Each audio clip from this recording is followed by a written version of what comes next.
ऐसा नहीं हो सकता कि बीजेपी के जलसे में स्टेज पर खड़े होकर नरेंद्र मोदी अगर तलवार लहराएं तो दुनिया भर के मुसलमान उन्हें शिद्दत पसंद हिंदू रहनुमा कहें, जबकि दूसरी तरफ आया सोफिया में खड़े होकर तुर्की के सदर रजब तैयब उर्दगान तलवार लहराएं तो दुनिया भर के मुसलमान उन्हें अपना अजीम लीडर करार दें। ये यकीनन दोहरा म्यार है। बिस्मिल्लाहिर्रहमानिर्रहीम, अस्सलाम वालेकुम। आप देख रहे हैं रिएक्शन आइज और मैं हूं मोहम्मद अली। इस उम्मीद के साथ कि आप जहां होंगे खुश होंगे, अपनी वीडियो का आगाज़ करते हैं। Disclaimer, this video is educational purpose only. हमारा भी यही डिस्क्लेमर है। तुर्की बामुकाबला इसराइल, पावर रैंक में 11वें नंबर पर तुर्की और 20वें नंबर पर इसराइल। कैपिटल अनकरा और यरूशलेम। प्रेसिडेंट रजब तैयब उर्दगान, नफ्तली बेनेट वज़ीर आज़म इसराइल के। वैसे तुर्की न्यूक्लियर वेपन 0 और 90। तुर्की वालों ने सिर्फ ड्रामे ही बनाए हैं, अगर थोड़े बहुत एटमी असासे भी बना लेते तो ज़्यादा बेहतर था। एरिया 7,83,000 और इधर तो सिर्फ 22,000 के करीब। आबादी 82 मिलियन और 9.4 मिलियन, 1 करोड़ भी पूरी आबादी नहीं है।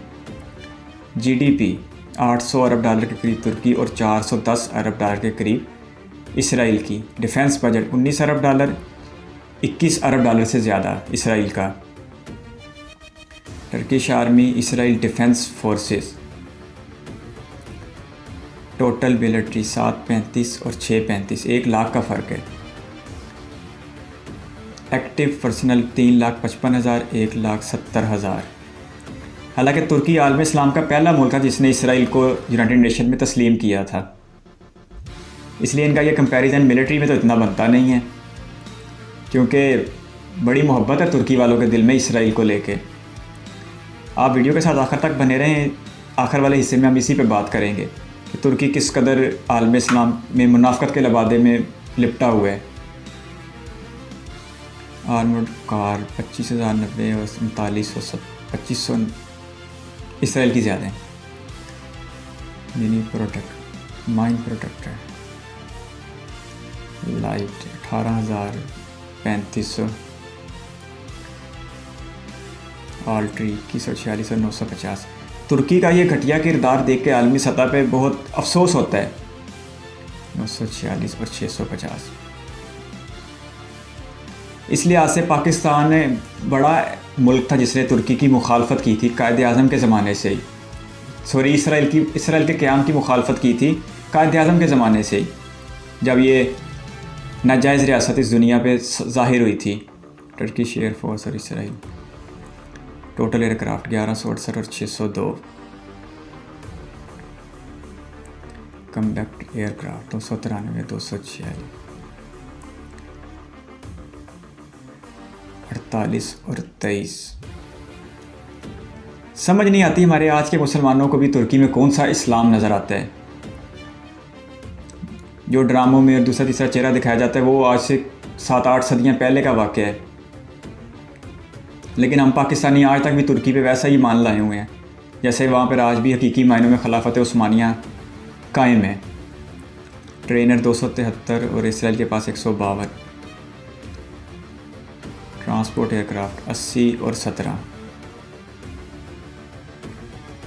टैंकर जो हवा में फ्यूल भरते हैं 7 और इसराइल के पास 11।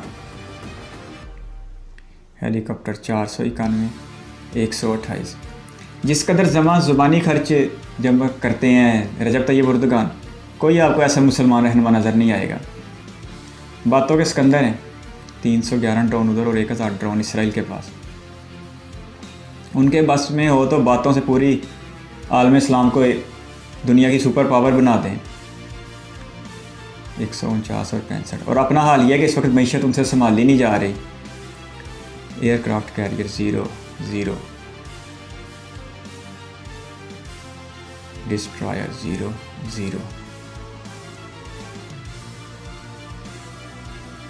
बैरिकेड 16 और 0।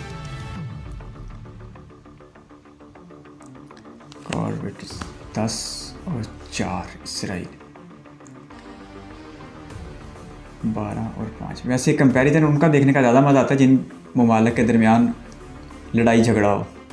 ये तो एक बहुत करीब है एक दूसरे के। माइन वारफेयर शेयर है, 11 और 0। एयरपोर्ट्स 98 और 42, इसराइल के पास 42। मर्चेंट 1234 तुर्की और सिर्फ 40 हैं इसराइल के पास। पोर्ट्स बंदरगाहें 10 तुर्की और 5 इसराइल। लेबर फोर्स 2.5 करोड़ तुर्की, 40 लाख इसराइल। रोडवे 3,52,000 और 18,200, जितना 22,000 को रकबा तो फिर थोड़े ही होने हैं रोड। रेलवे तकरीबन 7,000, इधर 975 सिर्फ। बॉर्डर कवरेज 2800 किलोमीटर का बॉर्डर है तुर्की का दूसरे ममालिक के साथ। 1200 किलोमीटर पानी। अच्छा, इसराइल में पानी नहीं है, फिर भी ये प्यासे नहीं मरते। मुसलमानों का खून भी पीते हैं, फिर भी प्यासे नहीं मरते। इस सारे मुआवजे को अगर आप एक तरफ रख के तुर्की को एक बड़ी तस्वीर में देखते हैं, आलम इस्लाम के तनाजुर में तुर्की को देखते हैं, तो तुर्की का एक बहुत ही घटिया किरदार आपको नज़र आएगा। इसकी मैं चंद एक मिसालें देना चाहूँगा। ये मुआवजा देखा हमने तुर्की और इसराइल के दरमियान। अफसोस के साथ कहना पड़ता है कि आलम इस्लाम में तुर्की पहला मुल्क था जिसने इसराइल को भाग कर अक़वाम मुत्तहिदा में तस्लीम किया था।